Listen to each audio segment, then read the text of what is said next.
नमस्कार दोस्तों, पुनः स्वागत है आपका एक नई वीडियो में। तो आज हम बात करने वाले हैं पॉलिटी के कुछ इंपॉर्टेंट क्वेश्चंस जो प्रीवियस ईयर में पूछे गए हैं कई बार। तो ये जो है ये फर्स्ट चैप्टर है जो उससे रिलेटेड ये क्वेश्चन होंगे, ठीक है। जैसे रेगुलेटिंग एक्ट है या इससे रिलेटेड जो भी संविधान सभा के गठन या उसकी सभाओं से संबंधित प्रश्न होंगे इसमें, ठीक है। तो शुरू करते हैं। पहला प्रश्न है कि किस वर्ष रेगुलेटिंग एक्ट 1773 के तहत कलकत्ता में सर्वोच्च न्यायालय की स्थापना की गई। तो इसमें वर्ष पूछा है कि जो रेगुलेटिंग एक्ट था उसके तहत सर्वोच्च न्यायालय जो कलकत्ता में था, वर्तमान में दिल्ली में है, तो वो कब इस्टेब्लिश किया गया। तो इसका जो राइट आंसर हो जाएगा वो 1774, यानी कि एक्ट के 1 साल बाद। नेक्स्ट क्वेश्चन है कि किन अधिनियमों द्वारा कंपनी के व्यापारिक एकाधिकार को अंशतः व पूर्णतः समाप्त कर दिया गया था। यानी कि दो चीज़ें पूछी हैं इसमें, अंशतः और पूर्णतः, यानी कि थोड़ा बहुत और बाद में पूर्ण रूप से। तो इसमें 1813 व 1833 का चार्टर अधिनियम ये नहीं होगा। 1858 और 1919 का भारत शासन अधिनियम इससे भी नहीं होगा। 1861 और 1892 का भारत शासन अधिनियम इससे भी नहीं होगा। इसका राइट आंसर बी इसलिए हो जाएगा कि 1833 वो जो 1853 का चार्टर एक्ट है उसमें जो इसका राइट आंसर हो जाएगा वो 1833 व 1853 का चार्टर अधिनियम हो जाएगा, क्योंकि उस समय भारत का जो स्वतंत्रता संग्राम का दौर था वो चल रहा था, तो पूर्ण रूप से उस समय ये खत्म हो चुका था। आगे देखिए, अगला प्रश्न है कि किसकी अध्यक्षता में प्रथम विधि आयोग का गठन किया गया। तो हेस्टिंग, कॉर्नवालिस, लॉर्ड मिंटो या लॉर्ड मैकाले। तो इसका जो राइट आंसर होगा वो डी ऑप्शन होगा, यानी कि लॉर्ड मैकाले इसका राइट आंसर हो जाएगा। आगे देखिए, निम्नलिखित में से किस अधिनियम से राष्ट्रपति के अध्यादेश जारी करने की शक्ति प्रेरित है। यानी कि जो राष्ट्रपति का ऑर्डिनेंस जारी होता है 113 में, जो आर्टिकल 1, 2, 3 में, वो किससे प्रेरित है, यानी कि किस एक्ट से प्रेरित है। तो ये इसका राइट आंसर है भारत शासन अधिनियम 1935, ठीक है।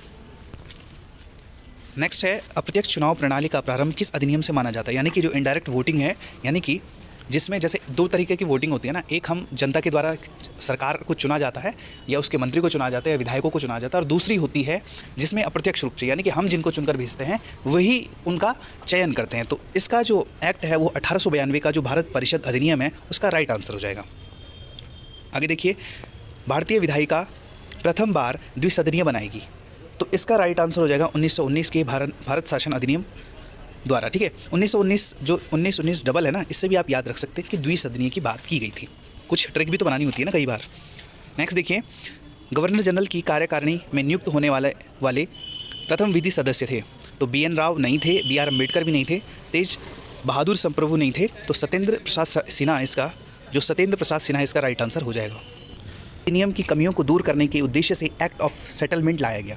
तो इसका जो राइट आंसर होगा 1773 का रेगुलेटिंग एक्ट, यही एक्ट था जिसके द्वारा एक्ट ऑफ सेटलमेंट लाया गया था। आगे इंपॉर्टेंट है, 1946 के कैबिनेट मिशन जो भारत में आता है तो उसमें प्रमुख 3 सदस्य कौन थे। तो आपको पता ही होगा, लॉर्ड पैथिक लॉरेंस, स्टीफोर्ड क्रिप्स और V.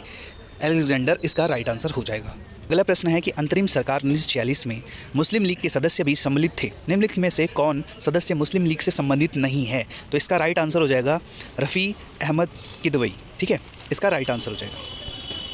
नेक्स्ट क्वेश्चन है कि स्वतंत्र भारत के प्रथम शिक्षा मंत्री कौन थे। तो यानी कि शिक्षा विभाग किसको सौंपा गया था। तो इसका राइट आंसर हो जाएगा मौलाना अबुल कलाम आज़ाद। स्वतंत्र भारत के दौर में हम देखते हैं कि पहला जो शिक्षा मंत्रालय या जो शिक्षा मंत्री रहे हैं भारत सरकार में, वो मौलाना अबुल कलाम आज़ाद के रूप में हमारे सामने आते हैं, और विधि मंत्री हो जाएंगे BR अम्बेडकर। इसको ज़रूर याद रखें। आगे देखिए, निम्नलिखित में से कौन अगस्त 1946 में गठित प्रथम अंतरिम राष्ट्रीय सरकार का सदस्य नहीं था। तो C. राजगोपालाचारी बिल्कुल सही है, डॉक्टर राजेंद्र प्रसाद, जगजीवन राम रहेंगे, लेकिन इसका जो C है डॉक्टर S. राधाकृष्णन, ये इसमें सदस्य नहीं थे, ठीक है। तो इसका राइट आंसर C हो जाएगा। में से किस वर्ष भारत में ब्रिटिश काल में बजट की व्यवस्था का शुभारंभ किया गया। तो 1860 इसका राइट आंसर हो जाएगा। बाल्कन प्लान किस अधिनियम से संबंधित है। तो 1947 का भारत स्वतंत्रता अधिनियम हो जाएगा। अगला प्रश्न है कि सीमा आयोग की अध्यक्षता किसने की। तो इसका राइट आंसर हो जाएगा रेडक्लिफ के द्वारा, ठीक है। रेडक्लिफ एक मेंबर थे जिनको कि ब्रिटिश गवर्नमेंट ने भारत को भेजा था कि ताकि वो लाइन ड्रॉ कर पाए और इसमें कोई विवाद न हो, इसके लिए ब्रिटिश नागरिक को भारत भेजा गया था, और उनके द्वारा रेड क्लिफ जो भारत और पाकिस्तान को डिवाइड करती है उस रेखा का निर्धारण करने में इनकी भूमिका है, ठीक है। नेक्स्ट क्वेश्चन है, निम्नलिखित में से किस अधिनियम द्वारा भारतीयों को विधान परिषद में बजट पर बहस करने की शक्ति प्राप्त थी। यानी कि बजट पर एक बहस हो ताकि जिससे चर्चा का एक आयाम पता चले कि किस ओर चर्चा जा रही है और इस बजट में प्रावधान क्या है। यानी कि जो वेलफेयर स्टेट की बात है वो बजट से रिलेटेड होनी चाहिए, है ना। तो इस पर बजट पर बहस की शक्ति किस में थी। तो भारत शासन अधिनियम 1892 इसका right answer option number D हो जाएगा, ठीक है। आगे देखिए, भारत के संविधान में केंद्र और राज्यों के बीच किया गया शक्तियों का विभाजन इनमें से किस में उल्लिखित योजना का आधार है? तो जो भारत शासन अधिनियम 1935 है, इसका राइट आंसर हो जाएगा, क्योंकि भारत शासन अधिनियम 1935 बहुत अहम है। आप इसको अगर डिस्क्रिप्टिव पढ़ेंगे तो आप समझ पाएंगे कि इसकी भूमिका कितनी है, कि जो वर्तमान जो दौर में जो संविधान को जिसको हम फॉलो करते हैं, वो लगभग इससे काफ़ी चीज़ों पर बेस माना गया है। इस एक्ट के द्वारा ही बहुत सारे प्रोविज़न हमारे संविधान में शामिल किए गए हैं। ठीक है, आगे देखिए, निम्नलिखित में से किस अधिनियम द्वारा भारत में संघीय न्यायालय की स्थापना की गई है? तो मैं ये बताने ही वाला था आपको, लेकिन आगे प्रश्न आ गया। तो इसका जो आंसर ऑप्शन नंबर डी हो जाएगा, यानी कि जो भारत शासन अधिनियम 1935 है, उसमें सुप्रीम कोर्ट की बात की गई थी। ठीक है, आगे देखिए, भारत 1935 के अधिनियम द्वारा स्थापित संघ में अवशिष्ट शक्तियाँ किसको दी गई थी? जैसे कि वर्तमान में अवशिष्ट शक्तियाँ संसद के पास हैं। ठीक है, वैसे ही उस दौर में किसके पास दी गई थी? तो गवर्नर जनरल को ये शक्तियाँ दे दी गई थी। किस अधिनियम ने भारतीयों को अपने देश के प्रशासन में कुछ हिस्सा लेना संभव बनाया? तो चार्टर एक्ट 1853 का है जो, इसकी अहम भूमिका है इस एक्ट के द्वारा कि जो देश का प्रशासन में जो भारतीयों की हिस्सेदारी है उसको तय करने में इस एक्ट की भूमिका है। ठीक है, तो ये थे आज के कुछ 20 क्वेश्चन जो इंपॉर्टेंट हैं। आगे आपको कुछ MP MLA में क्या डिफ्रेंशिएशन होता है विद डायग्राम या उसकी फ़ोटो के तहत ये चीज़ें समझाई जाएंगी, और आगे बहुत सारी वीडियो आने वाली हैं।